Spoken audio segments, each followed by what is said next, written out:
കലാകാരന്മാർക്ക് ഉപയോഗിക്കാനുള്ളതാണ് അല്ലേ? സെറ്റുകളിൽ ഈ പറയുന്ന രാസലഹരി ഉപയോഗം എന്നൊക്കെ പറയുന്നതൊക്കെ ശക്തമായിട്ട് ഉപയോഗിക്കുന്ന ഡ്രഗ്സ് ഏതൊക്കെയാ സിനിമാ മേഖലകളിൽ? ഈ സിനിമ ഇൻഡസ്ട്രിയിലുള്ളത് കൺട്രോളിലേക്ക് കൊണ്ടുവന്നില്ലെങ്കിൽ പ്രശ്നം എന്താന്ന് വെച്ചാൽ ഡ്രഗ്സ് ഉപയോഗിക്കുന്നത് നിയമപരമാണ്. ഹായ്, ഫേസ്ലെസ് ആണ്. മലയാള സിനിമാ രംഗത്തെ ലഹരി ഉപയോഗത്തെക്കുറിച്ച് അടുത്ത കാലത്താണ് വലിയ ചർച്ചകളൊക്കെ നടന്നത്. ഹേമ കമ്മിറ്റി റിപ്പോർട്ടിലൊക്കെ ലഹരിയെക്കുറിച്ച് എടുത്തു പറയുന്നുണ്ട്.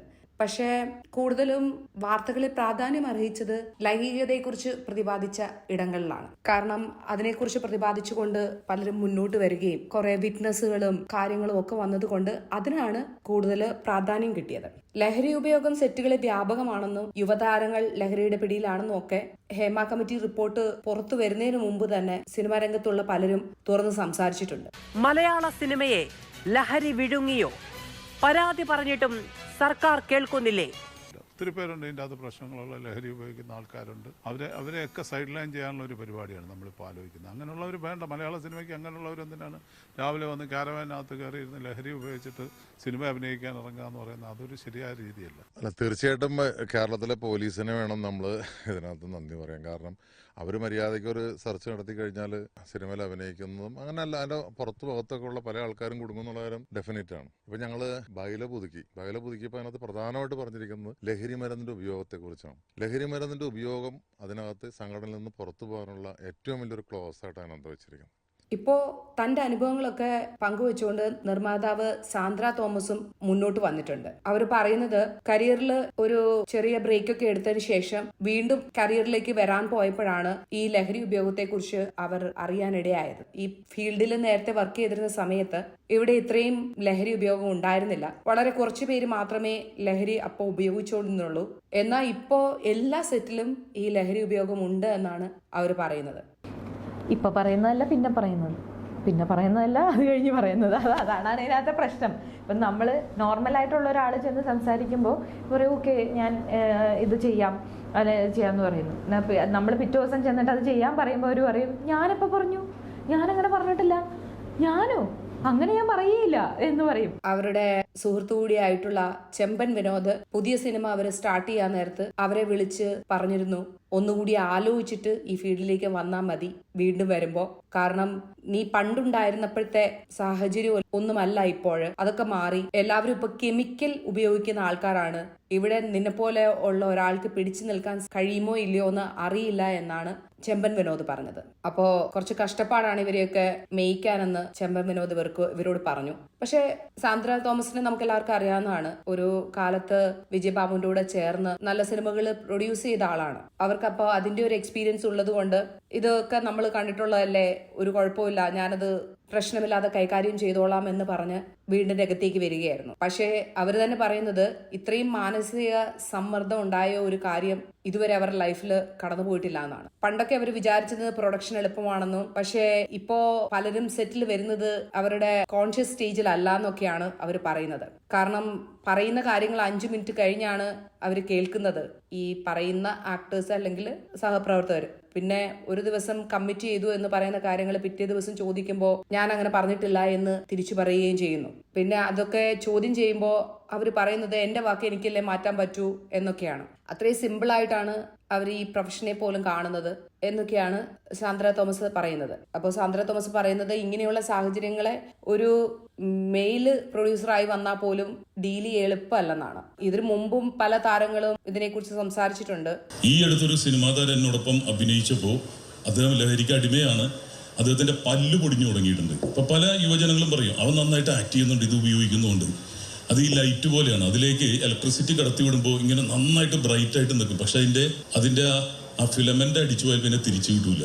അപ്പോൾ ഇവരൊക്കെ സംസാരിച്ചപ്പോൾ ലഹരി ഉപയോഗത്തെ കുറിച്ചൊക്കെ സംസാരിച്ചപ്പോൾ പലപ്പോഴും അവർക്കെതിരെ ട്രോളുകൾ ഉണ്ടാവുകയാണ് ചെയ്തത്. എന്നാൽ ടിനി ടോമിന്റെ ആരോപണത്തിന് സിനിമാ മേഖലയിൽ നിന്ന് വലിയ പിന്തുണ ലഭിച്ചില്ല. മയക്കുമരുന്ന് ആരും വായിൽ കുത്തിക്കയറ്റി തരില്ലെന്ന് ധ്യാൻ ശ്രീനിവാസൻ പറഞ്ഞു. ഒരു നശിക്കണമെന്ന് വെച്ചാൽ ഞാൻ നശിക്കും, വെച്ചാൽ ആ മകനൊരു തീരുമാനം, ഒരു ബോധം ഉണ്ടെങ്കിൽ അവൻ ഉപയോഗിക്കില്ലല്ലോ. ഇത് ഉപയോഗിക്കുന്നില്ല, ഇത് ഉപയോഗിക്കേണ്ടത് മോശം സാധനമാണ്. അല്ലാണ്ട് ഒരാൾ വന്നിട്ട് നമ്മളെ വായിക്കകത്ത് കുത്തിത്തേറ്റി തരൂലല്ലോ ഈ പറഞ്ഞ സാധനങ്ങളൊന്നും തന്നെ. അതിനകത്ത് മെൻഷൻ ചെയ്തതിനകത്ത് ലഹരിക്ക് അടിമയായ ഒരു നടന്റെ പല്ല് പൊടിഞ്ഞു തുടങ്ങിയെന്ന് ടിനി ടോം പറയുന്നുണ്ട്. അതുപോലെ തന്നെ ലഹരി ഉപയോഗിക്കുന്നതുകൊണ്ട് നന്നായി അഭിനയിക്കുന്ന നടന്മാരും ഉണ്ട് എന്ന് ഇവരൊക്കെ തന്നെ പറഞ്ഞിട്ടുണ്ട്. ഒരു നടൻ ഈ അടുത്ത കാലത്ത് നന്നായി മെലിയുകയുണ്ടായി. അപ്പൊ അതിനെ സംബന്ധിച്ചും ഈ സെറ്റുകളിലൊക്കെ അല്ലെങ്കിൽ ഈ ഇൻസൈഡ് സിനിമാ വൃത്തങ്ങളിലെ വാർത്ത എന്ന് പറയുന്നത് അദ്ദേഹത്തിന്റെ കെമിക്കൽ ഉപയോഗം കൂടിയത് കൊണ്ടാണ് എന്നാണ്. അതുപോലെ തന്നെ ഹൗസ് പാർട്ടീസും ഇവരുടെ സിനിമാ വൃത്തങ്ങളിൽ നടക്കാറുണ്ട്. അങ്ങനെയുള്ള പാർട്ടികളിൽ പങ്കെടുക്കുമ്പോഴാണ് കൂടുതലും ബന്ധങ്ങൾ ഉണ്ടാവുന്നത്. അപ്പൊ അതിന്റെ പേരിൽ പുതിയ ആൾക്കാരും ഇതിനകത്തേക്ക് അട്രാക്റ്റഡ് ആവുകയാണ്. എന്തായാലും ഇപ്പോൾ ഈ സാന്ദ്ര തോമസിന്റെ ഈ പരാമർശം കൊണ്ട് നേരത്തെ ഈ ടിനി ടോം പോലെ ഉള്ള ആൾക്കാർ പറഞ്ഞു വെച്ചത് ശരിയാണെന്ന് മനസ്സിലാക്കാനാണ് സാധിക്കുന്നത്. ടിനി ടോം ബാക്കിയുള്ള കാര്യങ്ങളിൽ നമ്മൾ കുറെ ട്രോളിയിട്ടുള്ള ഒരു ആക്ടറാണ്. പക്ഷെ അറ്റ് ദ സെയിം ടൈം അദ്ദേഹം പറഞ്ഞ ഈ കാര്യം സത്യമാണ് എന്ന് നമുക്കിപ്പോൾ വിശ്വസിക്കേണ്ടി വരും. കൂടാതെ ഇതിനെക്കുറിച്ച് ഷൈൻ ടോം ചാക്കോയോട് ചോദിച്ചപ്പോൾ അദ്ദേഹം പറഞ്ഞത് ലഹരി എന്ന് പറയുന്നത് എല്ലാ ലഹരിയല്ലേ, ആൽക്കഹോൾ ലഹരിയല്ലേ, പുകവലി ലഹരിയല്ലേ, അതുപോലെ തന്നെയൊക്കെ ഉള്ളൂ ഇതും എന്നുള്ള രീതിയിലുള്ള സംസാരമാണ് അദ്ദേഹത്തിന്റെ ഭാഗത്തുനിന്നുണ്ടായത്. ഞാനൊരു കാര്യം ചോദിക്കട്ടെ, വേൾഡ് മോസ്റ്റ് വേസ്റ്റ് ഡ്രഗ്സ് എന്ന് പറഞ്ഞ് ഗൂഗിളിൽ അടിച്ചു കഴിഞ്ഞാൽ ഏറ്റവും ആദ്യം വരുന്നത് ഏതൊക്കെയാണെന്ന് അറിയോ? സിഗരറ്റും ഡ്രിങ്ക്സും, വേസ്റ്റ് ഡ്രഗ്സ്. അതിന് താഴെ നിങ്ങൾ പറയുന്ന ഈ സാധനങ്ങളൊക്കെ വരുന്നുള്ളൂ. സോ ചോദ്യം ഇതാണെന്നല്ല.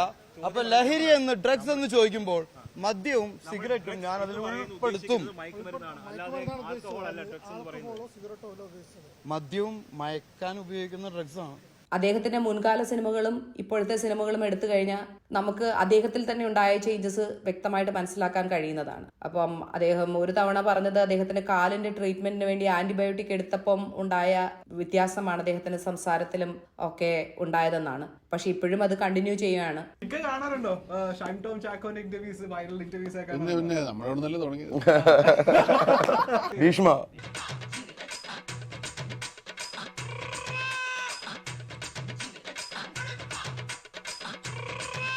അദ്ദേഹം പലപ്പോഴും ഇതിനെ സാധൂകരിച്ചുകൊണ്ട്, അതായത് ഈ ലഹരി ഉപയോഗത്തെയൊക്കെ സാധൂകരിച്ചുകൊണ്ട് സംസാരിക്കുകയും ചെയ്തിട്ടുണ്ട്. മലയാളത്തിലെ പ്രമുഖ നടന്മാർ വരെ ലഹരി ഉപയോഗിക്കുന്നു എന്നുള്ള ഒരു കാര്യമാണ് നമുക്ക് അറിയാൻ കഴിയുന്നത്.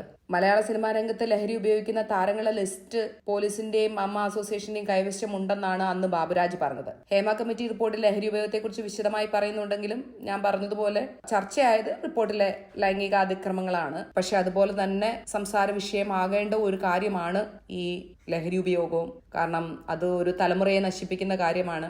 പിന്നെ പ്രൊഫഷണലിസം ഇല്ലാത്ത കാര്യമാണ്. സെറ്റുകളിലും പലപ്പോഴും കുറേ തവണ നമ്മൾ കേട്ടതാണ്. ഷെയ്ൻ നിഗത്തിന്റെ സെറ്റിലാണെങ്കിലും ഷൈൻ ടോം ചാക്കോയുടെ സെറ്റിലാണെങ്കിലും നമ്മൾ കേട്ടിട്ടുള്ളതാണ്. മലയാളത്തിലെ ഏറ്റവും നല്ല മികച്ച നടനെന്ന് പറയാവുന്ന ഒരാള് ലഹരി ഉപയോഗത്തിന് അടിമയാണ് എന്ന് പൊതുവെ സംസാര വിഷയമുള്ളതാണ്. ഇതൊക്കെ അവരുടെ പേഴ്സണൽ കാര്യമായിരിക്കാം. പക്ഷെ ഇത് മൊത്തത്തിൽ ഇപ്പോ മലയാള സിനിമയെ ബാധിച്ചിട്ടുണ്ടെങ്കിൽ അത് തീർച്ചയായും കൺസിഡർ ചെയ്യപ്പെടണം. അതിനെതിരെ നടപടികൾ ഉണ്ടാവണം. സെറ്റുകളിൽ ഇതിന് വേണ്ടിയുള്ള മോണിറ്ററിംഗ് ഉണ്ടാവണം. ഓക്കെ, ബൈ.运动你得出席，你说你不出席，你这老手牵缘的。